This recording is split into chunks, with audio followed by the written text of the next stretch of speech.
By 10 o'clock the next morning, my daughter no longer worked at our orchard. Her husband was sitting in county lockup, and the loan officer who had raised a champagne glass in my tasting room was begging my attorney not to report him to the state. I had not shouted. I had not thrown a punch. I had spent most of the night in a hospital chair beside my wife, holding the hand she had fractured while trying to stop them from taking the land we had spent 38 years building together. Then, once the doctor told me she was stable, I started closing doors. My name is Samuel Rourke. I am 67 years old, and until that Thursday in October, I believed I understood my family. My wife, Ellen, and I own Rourke Orchard outside Hendersonville, North Carolina. It began with 12 acres of neglected apple trees, a collapsing farmhouse, and more confidence than sense. I was an industrial electrician then. Ellen taught second grade. We worked our regular jobs during the week and repaired the orchard on evenings and weekends. We planted new trees with borrowed equipment. We sold apples from folding tables. Ellen learned to make cider in 50-gallon batches while I rebuilt an old packing shed into a farm store. For the first 5 years, almost everything we earned went back into the land. There were winters when we counted every dollar before buying heating oil. There were summers when storms knocked fruit from the trees 2 days before harvest. There were years when one broken tractor could have finished us. But the orchard grew. The folding tables became a store. The store became a cider house. The old packing shed became an event barn where people held weddings beneath strings of lights Ellen hung herself. By the time I turned 60, the orchard had expanded to 93 acres.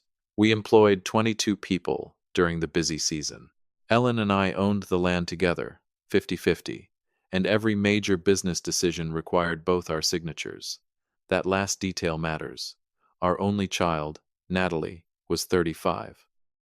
She had grown up running between the rows of apple trees, riding on tractors, and falling asleep in the office while Ellen balanced the books. Natalie was smart, funny, and strong-willed. She earned a degree in hospitality management and worked in Atlanta for several years before coming home. Ellen was thrilled when she returned. I was proud. We made Natalie the events director. She handled weddings, corporate retreats, and the holiday market. She was good at it, better than good. She understood clients and knew how to turn a plain space into something people wanted to photograph. 3 years earlier, she married Travis Cole. Travis called himself a property developer. That title sounded more impressive than the reality. He had completed 2 small townhouse projects near Charlotte, both funded mostly by other people's money. He drove a black pickup that cost more than my first house, wore boots that never seemed to touch mud, and spoke about debt as if it were a tool only less intelligent people feared. He was charming when he wanted something. The first time I met him, he shook my hand and told me the orchard was an underperforming asset. I remember looking past him at Ellen. She raised one eyebrow. That was our private language for, did he really just say that? I told Travis, the orchard performed exactly as we needed it to. It paid our employees, protected the land, and gave families a place to gather. He smiled and said, of course, I just mean there's tremendous untapped value here. That phrase followed him everywhere. Untapped value. He saw the event barn and imagined a luxury resort. He saw the lower pasture and imagined rental cabins. He saw the hill above the cider house and imagined a private development with mountain views. Ellen saw trees. I saw 40 years of work. Natalie stood between those visions and tried to keep everyone happy. For a while, I believed she was succeeding. I was wrong. 6 months before everything happened, Travis's largest project began running into trouble. A lender withdrew. Construction costs rose. Several buyers walked away. Natalie never told us how bad it had become. Instead, she began asking questions. Would Ellen and I ever consider selling part of the orchard? Had we thought about borrowing against the land to expand the event business? Wouldn't it make sense for Natalie to receive an ownership share now, instead of after we were gone? Those questions did not frighten me at first. Parents, especially fathers, have a dangerous habit of hearing what they want to hear. I told myself Natalie was thinking about the future. I told myself she cared enough about the orchard to want a larger role. I also knew that I had made her life too easy. When she came home from Atlanta, I gave her a job without making her apply. When she and Travis bought a house, Ellen and I covered the down payment as an early inheritance. When Natalie needed a new vehicle for client meetings, the business purchased one. Every time I opened a door, I called it love. I did not ask whether she was learning to open doors for herself. Fathers, you may understand what I mean. Helping your child feels noble while you are doing it. It is only later, when help becomes expectation, that you realize you may have taught the wrong lesson. The week everything changed. I was supposed to be in Tennessee for 4 days. An old friend of mine, Curtis Bell, had invited me to a small veterans fishing retreat near Knoxville. I served in the Navy when I was young, and once a year a group of us gathered, mostly to tell the same stories and pretend our knees did not hurt. Ellen encouraged me to go. "You haven't taken a trip that wasn't connected to work in years," she said. I told her the orchard was entering peak season. She told me the orchard would survive without me for 4 days. Natalie knew I was leaving Tuesday morning and returning Saturday afternoon. Travis knew too. On Thursday, storms moved across eastern Tennessee. The lake closed. Roads began flooding in low areas, and Curtis suggested we end the trip early. I called Ellen twice before leaving. She did not answer. That was unusual, but not alarming. During harvest season, she could spend hours in the office without checking her phone. I sent her a message. "Heading home early. Should arrive around 4. Love you." The message showed as delivered, not read. I drove through steady rain for nearly 3 hours. By the time I reached Hendersonville, the sky had cleared, and sunlight was cutting through the clouds. I remember feeling foolishly pleased with myself. I stopped at a bakery Ellen liked, and bought 2 cinnamon rolls. I imagined surprising her in the office, making coffee, and listening to her tell me everything that had gone wrong while I was away. When I turned into the orchard, I noticed 3 vehicles parked near the event barn. Natalie's company SUV was there. Travis's black pickup was beside it. The third vehicle was a silver sedan with a real estate finance company logo on the door. I slowed down. The farm store was closed on Thursdays after 3 during the off-season, but the event barn lights were on. I parked near the farmhouse, rather than the main lot. The front door was unlocked. The first thing I saw was Ellen's phone lying near the hallway table. The screen was cracked. The second thing I saw was blood. Not much. A narrow red smear on the hardwood leading toward the back office. I dropped the bakery box. "Ellen?" No answer. I followed the smear through the hallway. The office door was open. A chair had been knocked sideways. Papers were scattered across the floor.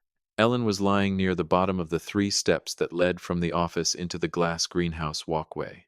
Her head rested against the wall. Blood had soaked into the gray hair above her left ear. Her right wrist was bent against her chest, and her face had gone so pale that for one terrible second I thought I was too late. Then her eyes moved. "Sam," she whispered. I was beside her before I remember crossing the room. I did not try to lift her. I knew enough not to move someone who had fallen and possibly injured her neck. I called 911 and put the phone on speaker. The dispatcher asked if she was breathing. Yes. Was she conscious? Barely. Was the bleeding active? Yes, from the left side of her head. I found a clean towel in the office bathroom and pressed it gently against the wound as instructed. Ellen tried to speak. "Documents," she whispered. "Don't talk. Natalie." Her eyes filled with tears. Then I heard laughter. It came from the tasting room beyond the event barn. Not wild laughter. Comfortable laughter. The sound of people relaxing after finishing something. A cork popped. Someone clapped. The tasting room was separated from the office by a covered walkway and 2 sets of glass doors. They could not see us from where they were, but they were close enough that Ellen must have heard them. I looked down at my wife. She had spent almost 4 decades beside me. She had raised our daughter, built our business, and cared for every employee who ever walked through our doors. Now she was bleeding on the floor, while our daughter celebrated 30 yards away. The dispatcher told me an ambulance was less than 5 minutes out. I stayed with Ellen. That was the first decision I made that afternoon, and it was the easiest. My wife came first. Not the documents, not Natalie, not Travis, not whatever explanation waited in the tasting room. Ellen's breathing grew shallow. I kept talking to her. I told her the ambulance was coming. I told her I was there. I told her she was not alone. When we heard the sirens, the laughter stopped. A moment later, one of the glass doors opened. Travis stepped into the walkway. He saw me kneeling beside Ellen. He saw the blood. He froze. Behind him, Natalie appeared. Her face changed when she saw me, but not in the way a daughter's face should change when she finds her mother injured. She looked frightened because I was home. Two paramedics and a firefighter entered through the side door. They moved quickly around Ellen, checking her airway, blood pressure, pupils, and neck. One of them asked what had happened. I looked at Natalie. She said nothing. Travis took a step backward. The finance man emerged behind them holding a champagne glass. The firefighter noticed him. "Sir, put that down and move away from the entrance." The man set the glass on the floor.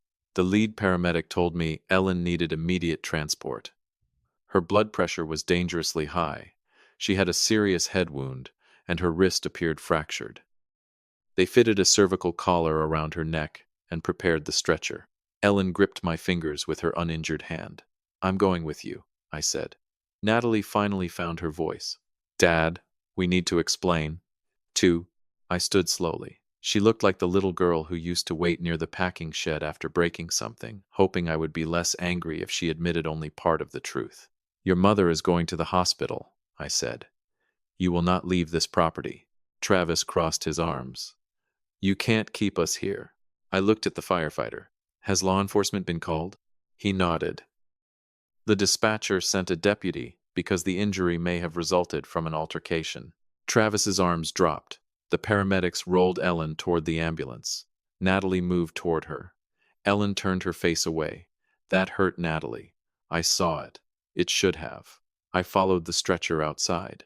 Before climbing into the ambulance, I looked back at my daughter. "Do not touch another paper," I said.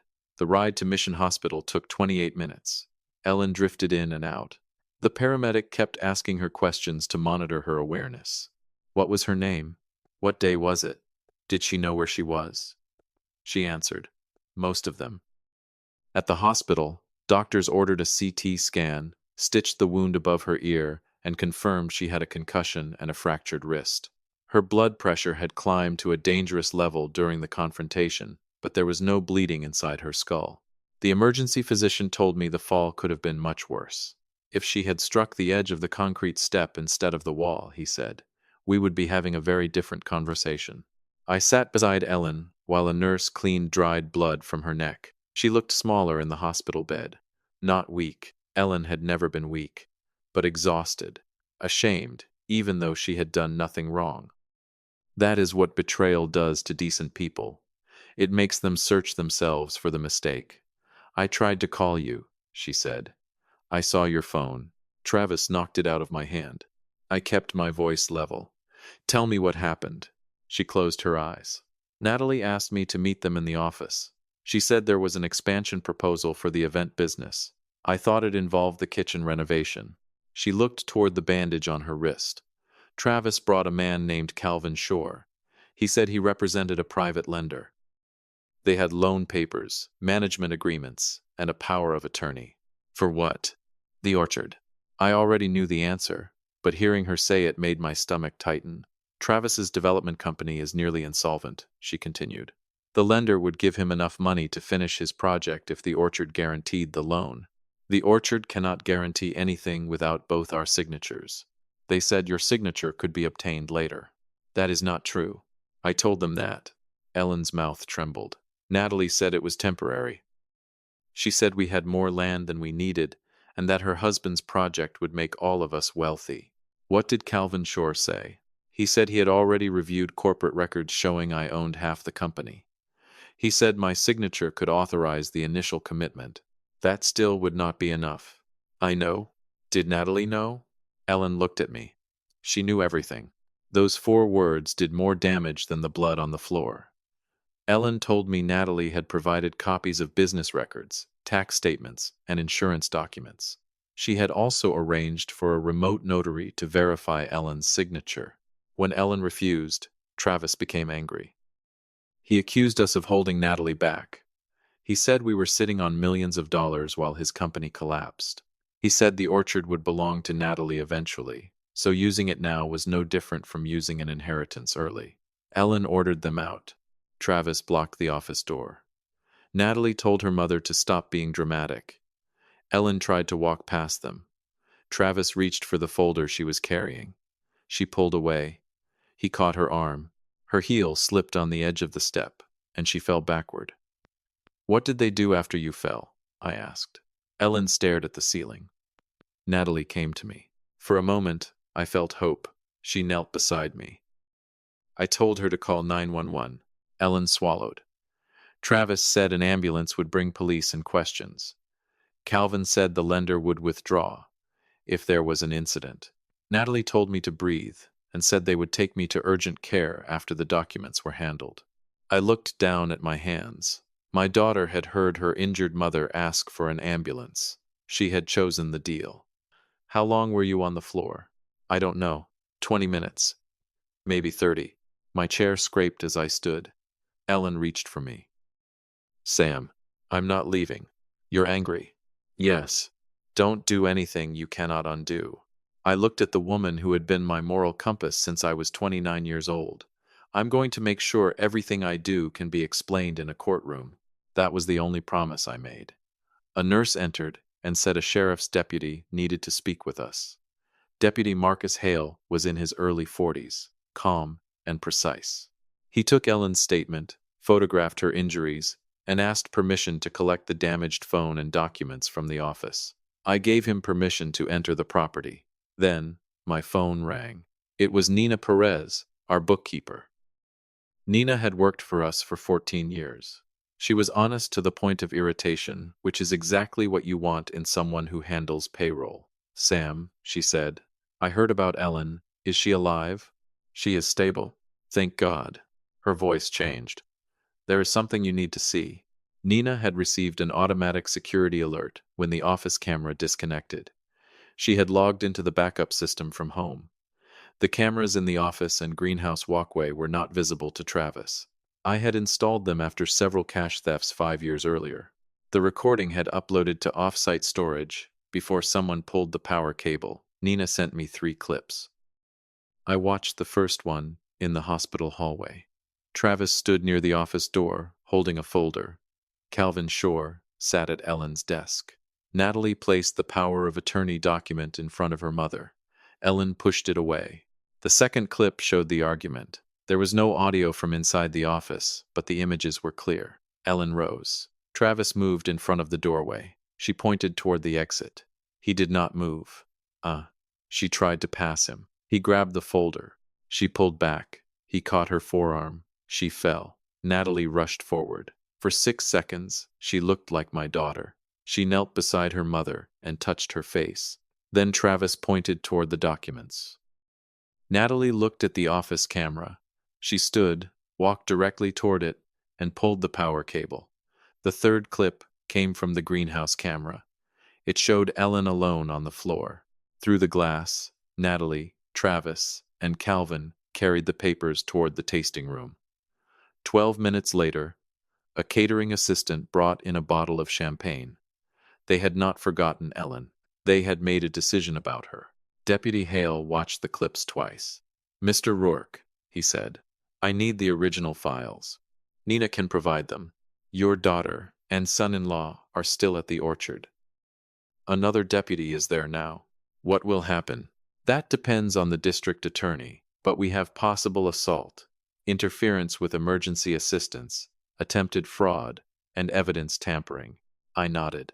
There was no satisfaction in hearing those words. Only wait.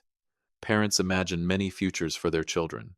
Graduation, marriage, careers, grandchildren. No parent imagines a deputy reading possible charges connected to the child they once carried to bed. Ellen began crying when I told her about the video. Not because the truth surprised her. Because the camera removed every excuse. Natalie could no longer claim confusion. Travis could not say the fall had been accidental and help had been immediate. Calvin could not say he believed it was an ordinary business meeting. The recording showed the moment each of them chose the transaction over the woman on the floor. Deputy Hale left to coordinate with the officers at the orchard. I returned to Ellen's room. She was watching the mountains darken beyond the hospital window. I failed her, she said. No, we raised her. We loved her. Maybe too much. That is not the same as causing this. Ellen turned toward me. But we made consequences disappear. She was right. Natalie had wrecked a car at 19, and I paid the insurance increase. She had left college for one semester after failing classes, and Ellen arranged tutoring until she returned. She had run up credit card debt in Atlanta, and we paid it off when she came home. Every rescue had seemed reasonable by itself. Together, they had created a world where Natalie believed family love meant protection from cost. I sat beside Ellen. What do you want me to do? She looked at the cast being fitted around her wrist. Protect the orchard. I will. Protect the employees. I will. And do not protect Natalie from what she chose. That permission broke my heart. It also gave me direction. The doctor admitted Ellen overnight for observation because of the concussion and blood pressure episode. At 8:30, after she was settled, I called our attorney, Lydia Grant. Lydia had represented the orchard for 17 years. She did not waste words. I explained the attempted loan guarantee, the power of attorney, the security footage, and Ellen's injuries. Do you have copies of the documents? She asked. The sheriff does. Good. Do not contact the lender. Do not contact the notary. Do not contact Calvin Shore. Why? Because I want them to contact us after they learn law enforcement has the files. She asked me to email our operating agreement and property records. Then she said, Samuel, does Natalie currently have authority over any bank accounts? She can approve event deposits and vendor payments up to $10,000. Call the bank's fraud department now. I did. We froze Natalie's business credentials and replaced the online access codes. Nina remained authorized to process payroll and ordinary expenses. Next, Lydia prepared an emergency corporate resolution suspending Natalie from employment pending investigation. Because Ellen and I owned the company equally, and Ellen was conscious and competent, we signed electronically from the hospital. The resolution terminated Natalie's access to the office, the event calendar, company email, vendor accounts, client lists, the company SUV, all financial systems. I did not fire her because she was my daughter. I fired her because she had used her position to obtain confidential documents for a fraudulent loan. Blood does not turn theft into a misunderstanding. At 9:15, the sheriff called. Travis had been arrested after the deputy viewed the footage and found Ellen's damaged phone in his truck. Calvin Shore had agreed to come to the station with an attorney. Natalie had not been arrested that night, but investigators had taken her statement and ordered her not to enter the farmhouse or business offices. She asked to speak with me. I declined. Not because I had nothing to say, because she still believed conversation might change consequences. At 10, Lydia called again. She had reviewed the documents. The loan package was worse than we thought. Travis had planned to borrow $3 million against the orchard's real estate. The papers included a fabricated board resolution stating Ellen and I had approved the transaction. My name appeared beneath a signature I had not written. Natalie had signed as corporate secretary, even though our company did not have that office. Calvin Shore had initialed each page as witness. The remote notary appointment had been scheduled for 4:30, 30 minutes after I found Ellen. The original plan was to present Ellen's signature as voluntary, then pressure me to ratify the transaction after the money had been released. They believed I would protect Natalie rather than expose the fraud. That assumption had probably seemed safe. It was based on years of evidence. I had always protected her before. Lydia recommended 3 immediate actions. First, file an injunction, preventing any lender or broker from recording a lien against the orchard. Second, notify our title insurer and county register of deeds that fraudulent documents were in circulation. Third, move the real estate into a protected marital trust controlled jointly by Ellen and me, with clear restrictions against pledging the land for anyone else's debt. We completed the emergency filings before noon. Then, I called our insurance agent and removed Natalie as an approved driver on the company SUV. I called the event staff and told them only that Natalie was on indefinite leave and Nina would handle all scheduling. I did not describe the assault. I did not humiliate my daughter publicly. Consequences do not need an audience to be real. At 1 in the afternoon, Natalie called from an unfamiliar number. I let it ring. She called again. Then she sent a message. Dad, I know how it looks. Travis said Mom was okay. I panicked. Please let me explain before you destroy everything. I read the message twice. Then I showed it to Ellen. She stared at the words, before you destroy everything. She still thinks you are the one doing the destroying, Ellen said. I turned off the phone. Natalie came to the hospital that evening. She was stopped at the nurse's station because Ellen had asked that only I be permitted in the room. A nurse told me she was crying in the hallway. For 20 minutes, I remained beside my wife. Then Ellen said, "Go speak to her." "Are you sure?" "I don't want her in here, but I want her to hear the truth from you." Natalie stood near the vending machines with her coat wrapped tightly around herself. Without makeup, she looked younger. She looked like the child I remembered. That was the cruelest part. The people we love do not become strangers all at once. Their faces remain familiar long after their choices stop being recognizable. "Dad." I held up my hand. She stopped. "Is Mom okay?" "She has a concussion, a fractured wrist, 9 stitches, and blood pressure high enough that the doctor admitted her overnight." Natalie's lips parted. "I didn't know it was that bad." "She told you to call an ambulance," Travis said. I am not asking what Travis said.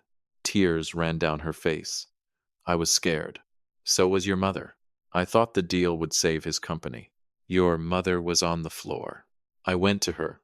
For 6 seconds. She stared at me. "You saw the video?" "Yes." Her shoulders collapsed. "Dad, please. I know I made a terrible mistake. A mistake is sending an invoice to the wrong address. You provided private business records to a lender. You signed a false corporate resolution. You watched your husband take your mother's phone. Then you disconnected the camera." I panicked. "You disconnected the camera before you called for help." She covered her mouth. "I love her." "I believe you." She looked shocked. I continued. "I believe you love your mother. That is what makes this worse. You loved her and still chose the papers. What happens now? The sheriff and district attorney will decide what happens legally. And the orchard? You no longer work there." Her face went white. "You can't mean that. I have already signed the suspension. I built the wedding business. You were paid to build it." "Dad, that was supposed to be my future." "No. It was an opportunity. You confused access with ownership." She began crying harder. "What am I supposed to do?"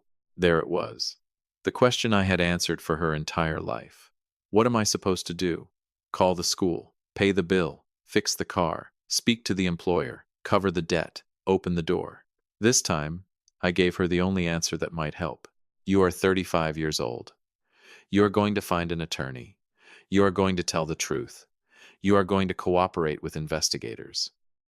You are going to earn your own money, and you are going to stop asking your parents to protect you from your husband's decisions." "Can I see Mom?" "No." "Does she hate me?" "No." That answer hurt her more than if I had said yes. "She is heartbroken," I said. "Hatred would be easier." Natalie leaned against the wall. "Will you ever forgive me?" I thought about it carefully. Forgiveness and trust are different things. She nodded slowly. "What do I have to do?" "For once, Natalie, I am not giving you a checklist. You will have to become someone your mother can feel safe around without being told how." I returned to Ellen's room. Natalie left the hospital alone. The next morning, Ellen was discharged with instructions for neurological follow-up, blood pressure monitoring, and orthopedic care. I drove her home. Deputies had finished processing the office. The blood had been cleaned. The broken chair was upright again. But the house felt changed. Ellen stood in the doorway to the office for a long time. Then she walked inside and picked up the bakery box I had dropped the day before. The cinnamon rolls were crushed. She laughed once, then began crying. I held her with one arm because of the cast. That was when I finally understood that protecting the orchard was not enough. I had to protect her peace. We changed every lock and access code. We installed a gate camera. The sheriff issued a temporary no trespass notice against Travis, and Lydia obtained a civil protection order prohibiting him from contacting Ellen directly. Calvin Shore's employer fired him after learning he had participated in a transaction supported by fabricated corporate documents. The State Banking Commission opened an investigation into his licensing. The private lender withdrew immediately and provided its communications to law enforcement. Those communications showed that Natalie had emailed Calvin 6 weeks earlier. She had written that her father was old-fashioned and would resist, but her mother could be persuaded if the paperwork was presented as a temporary family solution.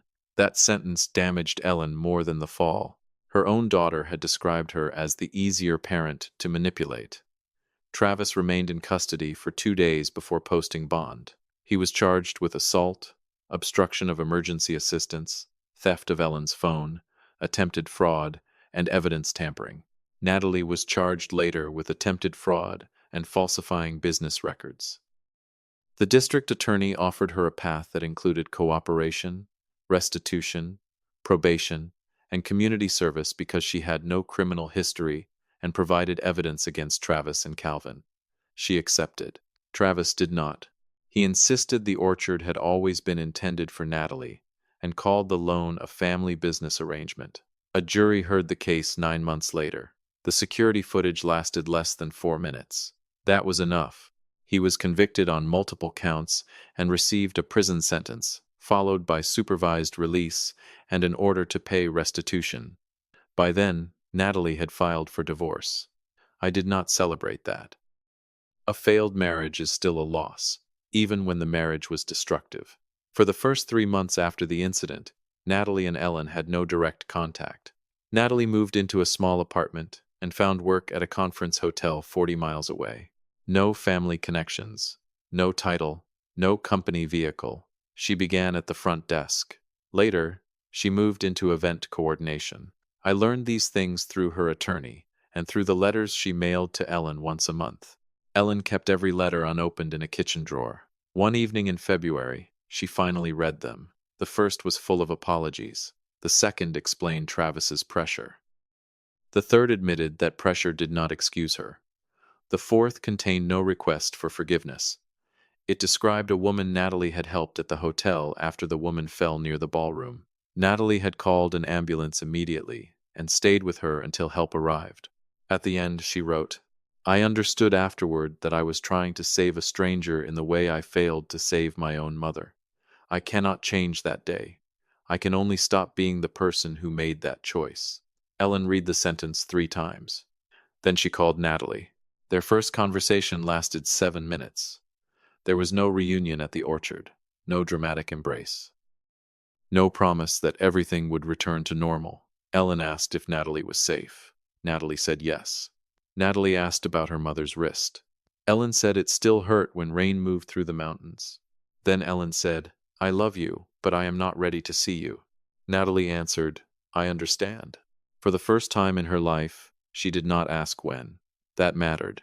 A year has passed now. Ellen's wrist healed, though she still has a thin scar above her ear. The orchard remains ours. The land sits inside a trust that cannot be borrowed against for another person's business. When Ellen and I die, the property will transfer to a conservation foundation unless both trustees approve another plan while we are alive. Natalie knows this. She will not inherit control simply because she is our daughter. She visits Ellen once a month at a coffee shop in town. I joined them for the first time last week. Natalie looked older, not worse, just less protected from life.